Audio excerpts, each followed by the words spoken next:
So, doctors, let us question ourselves. Are we giving the right drug?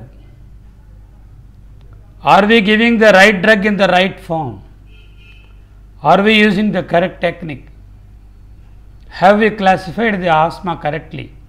And have we managed it according to the stage? Are we over treating? Are we maintaining the treatment at a level that is required in the optimum control? So, these are some of the questions that we need to ask to ourselves when we are treating a patient of bronchial asthma. Why? What happens if we do not treat the patients correctly? What will be the end result of wrong treatment? These two slides, this and the next one, will explain the effects of wrong treatment. Schematically, let us say that this is the normal bronchial tube. Then there is acute inflammation, airway hyperreactivity, increased mucus secretion and plugging associated with bronchoconstriction and clinical attack of asthma. The aperture of the bronchial tube or the lumen of the bronchial tree will be narrowed to such an extent that the patient feels very difficult to expire the air. With little bit of irregular treatment, partially treated, some widening occurs, again there will be inflammation, again there will be some treatment. He goes back and forth between an inflamed state and a partly treated and controlled state. Over a period of time, what happens is there will be fixed obstruction which will not be relievable by any amount of medication, either inhalation or oral. So, something like a lead pipe rigidity of the bronchial tube will occur, and this is what is called remodeled airway. We do not want our patients of bronchial asthma, first of all, to go into the inflamed state. If they have gone into the acute attack and inflamed state, we do not want them to be partially treated and succumb to this remodeling. We want them to come back to as normal a tube as possible. So, this will be possible only with a proper understanding of present day treatment and then preventing remodeled and fixed obstruction of the airway pipes.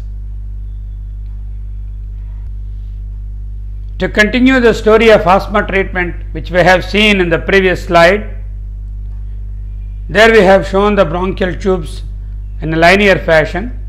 Here I am going to show you in a transsectional fashion. So, this is the normal bronchial tube, very beautiful lumen, no obstruction, no secretions, no airway inflammation. But with the innate atopy and the extraneous triggers, inflammation develops.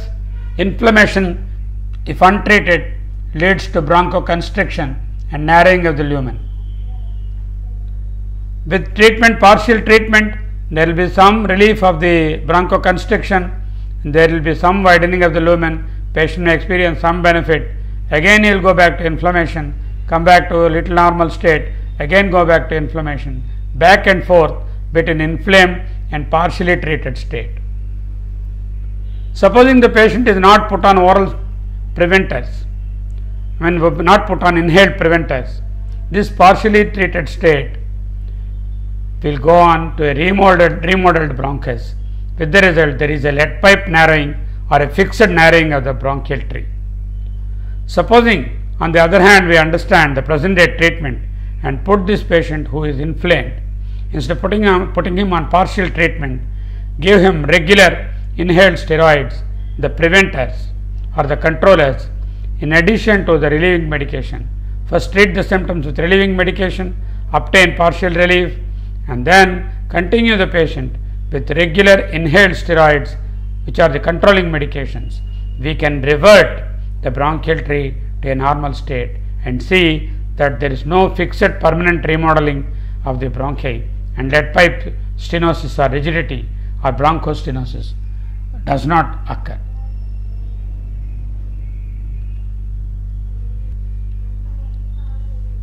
This is the most important message of the presentation. Bronchial asthma is no longer a disease to be treated with oral or parenteral medication. All asthma drugs should be ideally given through the inhalation route. Inhalations, and inhalations alone, either relieving medication or controlling medication.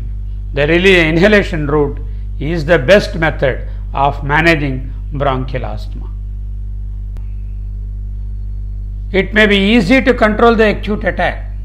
It may be easy to give the patient immediate relief using short-acting bronchodilator inhalations. But what really changes the life of the patient is prevention of future attacks, prevention of perpetual airway inflammation, prevention of bronchial hyperreactivity, prevention of bronchial remodeling, prevention of bronchoconstriction. For that to be achieved, for their life to be happy, ICS, inhaled corticosteroids, are the answer. ICS are the most potent and effective anti-inflammatory medications currently available for asthma. We cannot afford to treat any asthmatic patient without giving long-term inhaled corticosteroid therapy as the controller medication or the preventer. Of course, we give the acute attack the relieving medication, but the patient must definitely go on to the inhaled corticosteroids as the preventer or reliever medication. This is the strong recommendation given in the two references that are cited on this slide. Then the question is, we must believe in ourselves, believe in science. We must believe first before we make our patients adopt the treatment. One question that we always have in mind, corticosteroids. Should we give steroids for a long-term use? What will happen? Absolutely. Several studies have documented there are no significant side effects with inhaled corticosteroids. The second question is inhaled medicines.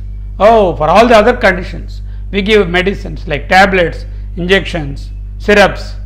Why treat with inhalations? Reluctance to use inhaled medicines.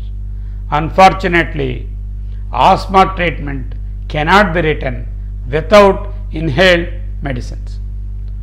So, the mainstay of asthma treatment is inhaled treatment, inhalations of short-acting bronchodilators to relieve the symptoms, and the long-term inhaled corticosteroids to control the symptoms, to prevent airway remodeling. Here comes the problem. Patient's wrong belief. No, doctor, inhaled treatment, I don't think it will be good for me. Give me some tablet, they may say. But we have to emphasize that inhaled treatment is the best method and not injections, not syrups, not oral form of treatment. There will be several others in the family, like the parents, the grandparents, the so-called uncles, who have to be educated that inhaled treatment is the method for their patient and not by oral treatment or injections. Neighbors and friends, so-called friends and neighbors, they have lots of advices to give. They will advise the patient, why are you inhaling all those things? Inhalations will cause harm. Please do not inhale. They will try to motivate the patient. But we have to tell those so-called motivators of them too that this patient, or for that matter any asthmatic, the only form of treatment that is efficacious in the long run is inhalation treatment. So you cannot but escape inhalation treatment. Patient must be given inhalation treatment at any cost. First of all, let us all believe in science. Let us explain and convince the patients. If we convince them, I am sure majority of them will heed to your advice. Let us change their lives from those of invalid, recurrent symptomatic patients to happy lives. This is in your hands. We are blessed with the power to change the life of the patient to a happy life by putting them on inhalation medicines, particularly inhaled corticosteroids. Now here comes the problem. We have to unlearn several things which we have learned in our medical school. Probably majority of us, when we were medical students, we were giving subcutaneous adrenaline as the immediate treatment for acute attack of asthma. Thank heavens, adrenaline has gone from the armamentarium of asthma treatment. Adrenaline, a powerful vasopressor, a sympathomimetic amine with all its attendant side effects, is the worst drug that we can think of as a reliever medication for acute asthma. Today, nobody uses or advocates adrenaline as the first line of treatment for, or even any line of treatment for relief of asthma. Of course, we are still obsessed with this devil, the Deriphyllin. Deriphyllin betnesol combination.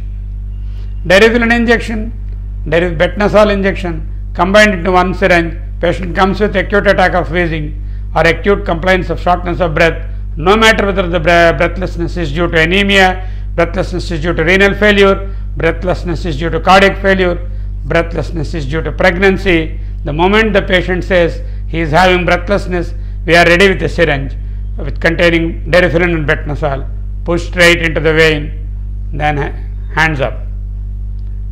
This is the worst thing that we can offer. We must resist using parenteral theophylline and parenteral steroids for acute attacks of asthma. Please give up this habit. In many countries, theophylline parenteral is not available. Ours is probably one of the few countries where theophylline is available still in the parenteral form for us to misuse it. I urge all of you to stop using parenteral theophylline and parenteral steroids as acute form of management for acute exacerbation or acute attack of asthma. The other thing is, if we see a patient with asthma, we see that there is a wheeze, we hear the rhonchi, we know the patient is having asthma, immediately we write some oral preparation of short-acting or long-acting bronchial beta-2 agonist, that is SABA or LABA, like salbutamol, levosalbutamol or terbutaline, containing tablets or syrup.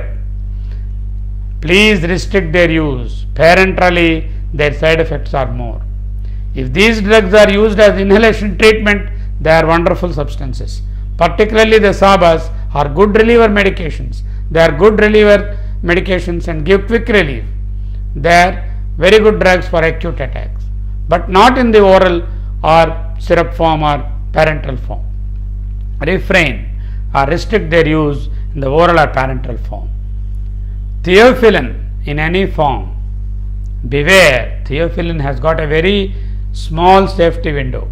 The safety window is very narrow. The therapeutic level of the drug and the toxic level of the drug are very close, and particularly with theophylline parenteral, we might endanger the life of the patient. Avoid using theophylline as far as possible. If at all we need to use theophylline as a third line or fourth line drug, sustained release preparations may be an add-on drug, but never as first line drugs. The other habit we have is put them on systemic steroids.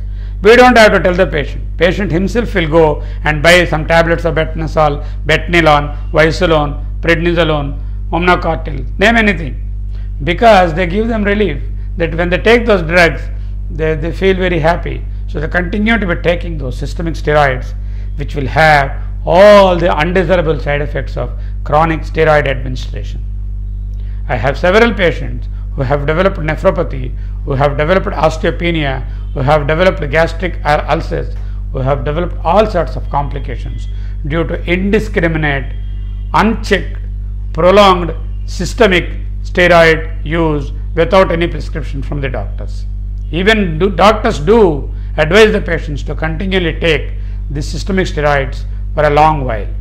Please remember, these are not the choice. Systemic steroids are useful only in case of status asthmaticus, only when the asthma symptoms are not controlled with all the other medications. Otherwise, they have no place But then what have we to do? We have unlearned adrenaline, derifenibendazole, oral SABAs and LABAs, theophylline in any form, and systemic steroids. If we cut off these drugs, we have 50% cured the asthma patient. The remaining 50% is putting them on inhalation treatment. For relief, inhaled bronchodilator. For maintenance or for prevention and control, inhaled corticosteroids. So, inhaled bronchodilators and inhaled corticosteroids are the medications of choice for treatment of asthma, and not any one of these things which we have listed here. This slide I think is the most important one, which we have all to remember and then practice and adopt in our clinical setting. Another important point to be remembered, instead of the asthma controlling our patients, put them on inhaled corticosteroids for a long-term use, put them on short-term use of inhaled bronchodilators, SABAs, allow our patient to control his or her asthma instead of the asthma controlling our patient. Why inhalation medication?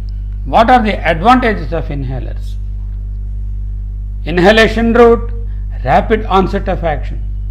Less amount of drug is required to produce the required relief. Drug delivered to the site of mischief. The site of mischief is bronchial endothelium, the bronchial lining. There directly the drug goes by the inhalation route. These are better tolerated with fewer side effects than systemic ones. These are the treatment of choice in acute symptoms as well as in the long-term maintenance of a patient on bronchial asthma for prevention. Whereas oral medicines, they are slow in onset of action. We require a larger dose of the oral drug to produce the same desired effect. The greater side effects, erratic absorption, they are not useful in acute illness or in chronic management and prevention of or control of asthmatic attacks. So these are the advantages of inhalation treatment.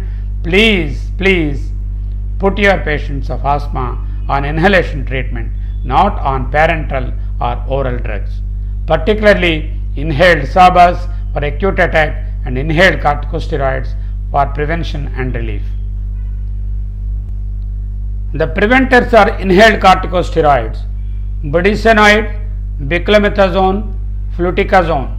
Use any depending on the duration of action. These drugs differ, which we will see in the subsequent slides. The starting dose can be 400 micrograms, slowly increased up to 1000 micrograms if necessary. Usually these drugs can be given twice a day, and long-acting drugs can be given even once in a day. Maintain for 3 months, then taper slowly to a lower dose of 200 micrograms. They are very safe for long-term use. Even for years together, patient can use inhaled corticosteroids. Remember, the starting dose is slightly higher, and then the maintenance dose will be half of that or even smaller than that. Then the question is, are inhaled corticosteroids safe? How safe they are? They are very safe. Even in small children, they can be given for several years without any undesirable side effects. 30% of Olympic athletes use inhaled corticosteroids to control their asthmatic symptoms and to prevent recurring attacks. They are not anabolic or performance enhancing steroids. Even highest dose of inhaled corticosteroid is much safer than the lowest dose of oral steroid or oral beta agonist or oral theophylline. You may say, patients or sometimes doctors may think, okay, if you put them on inhaled steroids, they will get addicted to the inhaler. Okay, it is good. It is a good addiction. It is the best addiction for asthmatics. Let the patient get addicted to inhalers. Nothing wrong. Any good habit, if it is producing an addiction, like every day walking and doing physical exercise, it's a good addiction. Avoiding fatty, crunchy, munchy food is a good addiction. Using inhaled corticosteroids for control and prevention of asthma is the best addiction for the asthmatic patients. No matter if the patient develops an addiction to the inhaler, I love them to have that addiction. That is the way we must emphasize. Inhaled corticosteroids are very safe even for a child.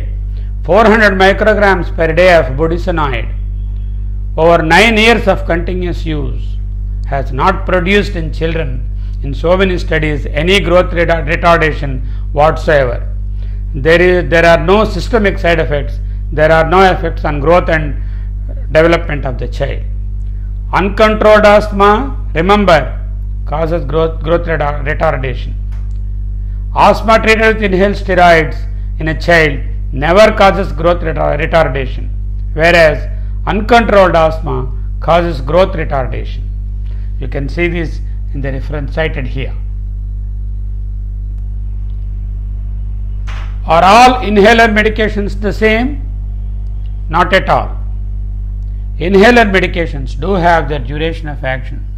For example, beclomethasone and salbutamol have short action of 6 hours. Budesonide and salmeterol have comparatively longer action of 12 hours.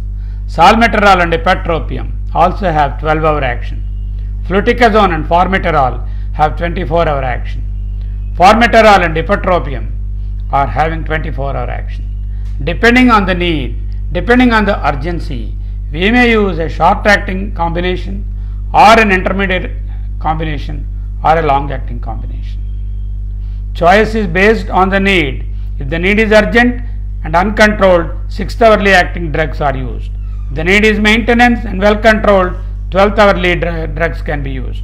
If the need is in a patient who is stabilized and he wants convenience, 24-hour preparations like fluticasone and formoterol or formoterol and tiotropium combination can be tried. So depending on the necessity, depending on the type of patients, we have to choose which combination we would like to use. What about pregnancy and asthma? Are these drugs safe in pregnancy? In pregnancy, as far as possible, avoid an X-ray chest because we may want to diagnose other conditions of the lung by doing an X-ray chest. Obviously, in a patient who is pregnant, we cannot afford to use an X-ray chest routinely. All asthma medications in the inhalation form are very safe in pregnancy. Even oral corticosteroids are safe for exacerbations in pregnancy. Not on a routine. When the patient who is pregnant becomes an acute exacerbated case of asthma, short burst of oral steroids does no harm. Uncontrolled asthma during pregnancy, remember, is a more serious risk factor for the fetal distress and anoxia. Every patient who is pregnant must be advised not to stop the inhaled treatment. Sometimes the attending gynecologist or the doctor may suggest the patient, okay, you are pregnant, why don't you stop these drugs until your pregnancy is over? No, absolutely. These drugs are the only method of controlling the asthma during pregnancy. Inhaled corticosteroids, inhaled bronchodilators to control the acute symptoms must be given to all pregnant asthmatics. In fact, uncontrolled asthma in pregnancy is a very serious risk factor for fetal distress and anoxia. So this point has to be emphasized both on the treating physicians of pregnant women and on the patients themselves. Leukotriene modifiers. These are a new class of agents. Leukotrienes are vasoactive substances secreted from the mast cells and other inflammatory cells at the site of bronchial inflammation on the respiratory epithelium. When these vasokines are secreted, they excite inflammatory reaction and secondary bronchoconstriction. If we use anti-leukotriene agents or leukotriene modifiers, we can arrest the inflammation. These are leukotriene antagonists. They are anti-inflammatory in nature. They are not as effective as inhaled steroids. Nonetheless, they are the first line of treatment in children who cannot properly use the inhaled steroids, and they can be, these tablets, leukotriene modifiers, can be given as tablets until the child is around 3 or 4 years old, and then once the child is able to use the inhaled steroids well, then probably we can put the patient on inhaled steroids and then wean them off from the leukotriene antagonist. The commonest drug that is available in this group is the montelukast. Gefirlukast is not available in India. Montelukast is available in 3 strengths, 4, 5 and 8 milligram tablets, 4 milligrams for very young children, 5 milligrams for moderately young aged children, and 8 milligrams for adult doses, given as once or twice a day depending on the need. They can be add-on drugs for inhaled corticosteroids and inhaled bronchodilators.